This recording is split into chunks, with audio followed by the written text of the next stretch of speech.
Hello guys, good evening once again kasi pakita ko sa inyo itong niloto ko ngayon.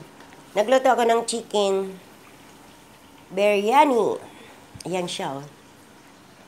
Tapos nag-steam din ako ng vegetable cauliflower,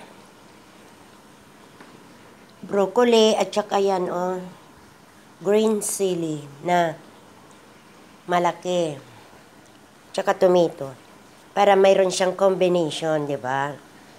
Kaya, ano pang gagawin natin kung hindi kakain, guys? Sarap-sarap sa tingin, oh. Pero masarap ito dahil ako ang nagluto. Iba ang lasa pag ako ang nagluluto dahil templado. Okay, guys?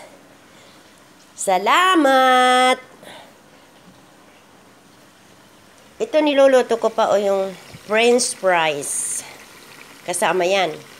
Kasi pampa-combine doon sa chicken. Yan siya, guys.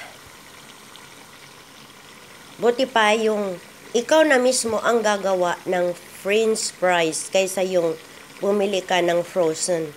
Kasi hindi maganda daw yun.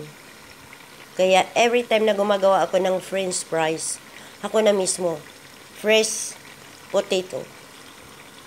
Okay po. Maraming salamat.